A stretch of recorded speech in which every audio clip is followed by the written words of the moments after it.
সংসারীদের ভালোবাসাটা কিরকম? তখন উনি বলছেন 4 রকমের ভালোবাসা আছে। তা প্রথম ভালোবাসাটার নাম হচ্ছে একাঙ্গী। একাঙ্গী, তারপরে সাধারণী, সমঞ্জসা ও সমর্থা। এই 4 রকমের ভালোবাসা আছে। একাঙ্গীটা কিরকম? সে নিজের মনে ভালোবাসে, যাকে ভালোবাসে সে হয়তো ওকে চায়ও না, কিন্তু ও ভালোবেসেই যায়।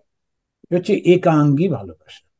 যেমন উদাহরণ দিতে গিয়ে বলছেন, হাঁস সে জলকে ভালোবাসে। জল যে হাঁসকে চায় তা নয়, হাঁস না এলেই ভালো জল মনে করে। কিন্তু হাঁসটা জলকে খুব ভালোবাসে, ও ওখানে গিয়ে খুব সাঁতার কাটে, ডুব দেয়, খেলা করে, খুব আনন্দে থাকে। তো একাঙ্গী ভালোবাসা। নরেন্দ্রনাথকে ঠাকুর খুব ভালোবাসতেন। হঠাৎ করে পরীক্ষা নেবার জন্যে তিনি ওকে বন্ধ করে দিলেন, আর ওর দিকে তাকান না, ওর সঙ্গে কথা বলেন না। যে মানুষটা, নরেন্দ্রনাথের তখন বয়স কত, ওই 17-18 বছর বয়স। এখন অতটা তিনি ভালোবাসা পেতেন, কোনো মিষ্টি এলেই তাড়াতাড়ি করে ঠাকুর একটু ওর জন্য আগে তুলে রাখতেন। অন্যরা খেয়ে নেবে, ওই ছেলেটা এলে ওকে দেবো। কোনো ভালো জিনিস পেলেই আগে আগে রাখতেন, খোঁজ খবর রাখতেন সবসময়। হঠাৎ করে সেই লোকটি আর কোনো খেয়াল করে না, কাছে গেলে উনি অন্যদিকে মুখ ফিরিয়ে বসে কথা বলেন। তার বডি ল্যাঙ্গুয়েজে খুব পরিষ্কার যে আমি তোমাকে পছন্দ করছি না। তবু কিন্তু ছেলেটা যেত এবং সামনে গিয়ে বসতো, বসে টায়ার্ড হয়ে গেলে মানে শুয়ে শুয়ে ও শুনতো, কিছুতেই ওখান থেকে যেত না। একদিন 1 মাস এইরকম অবস্থায় কাটিয়ে তারপরে ঠাকুর জিজ্ঞেস করছেন, হ্যাঁ রে, আমি তো তোকে পছন্দ করি না, তোর সঙ্গে কথা বলি না, তোর দিকে তাকাই না, তবু তুই আসিস কেন?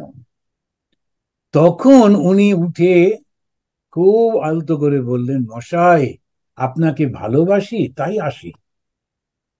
এ হচ্ছে একাঙ্গী ভালোবাসা। আমি ঈশ্বরকে ভালোবাসবো, ঈশ্বর আমাকে ভালোবাসুন বা না বাসুন, তিনি আমাকে এটা দিলেন না কেন?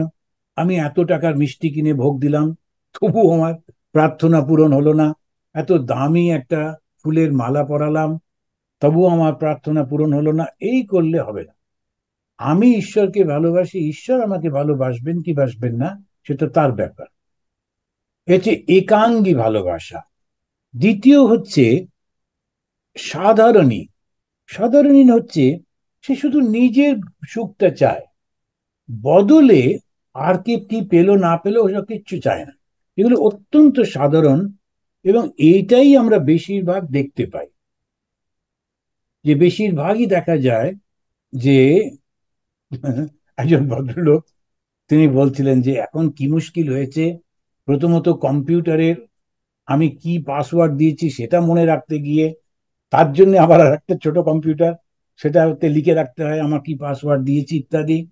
তারপরে এর জন্মদিন, তা সে তার জন্মদিন, সব ডেট গুলো মনে রাখতে হয়। একটা সুবিধা হয়েছে, যাই হোক, আগে থেকে লিখে রাখি, ওটা পপ আপ করে দেখে সেই দিনই এটা পাঠিয়ে দিই, হ্যাপি বার্থডে। কি উৎপাত! এখন আমাকে মনে রাখতে হবে যে ওর জন্মদিন, না দিলে ঝগড়া। এতে কোনো ভালোবাসা হলো? কিন্তু সাধারণই হচ্ছে আমাকে দিতে থাকো, তোমার কি হলো না হলো, কত কষ্ট হলো না হলো, ওটা নিয়ে আমি কোনো চিন্তা করব না। এটা অত্যন্ত নিচু ধরনের ভালোবাসা। এটা হচ্ছে সাধারণী প্রেম। নিজের সুখ চায়, তুমি সুখী হও আর না হও। আর একটা হচ্ছে সামঞ্জস্য। সম সেটা সমন্বয় রাখে। কিরকম? আমিও সুখী হই, তুমিও হও। তো এইটা হচ্ছে সাধারণ, এবং এটা ভালো। আমিও সুখী হব, তুমিও হও। তবে সব থেকে ভালো যেটি, সেটাকে বলা হচ্ছে সমর্থা। ওর সমর্থ আছে, ওর শক্তি আছে। শক্তিটা কি? শক্তিটা বলছে সব থেকে উচ্চ অবস্থা এইটা, তুমি সুখে থাকো, আমি সুখী হই আর না হই। এটা মায়েরা করেন, ওই শিশুটির জন্য তারা সব করেন। যদি একটুখানি খাবার বাঁচে তো ওকেই দেন, নিজের জন্য চিন্তা করেন না। সেই জন্য মাকে দেবী বলা হয়। শুধু জন্ম দিলেই কি মা হয়? মা হচ্ছে এই গুণগুলো। এই গুণটি যখন থাকে তখন এটাকে বলা হচ্ছে সমর্থা।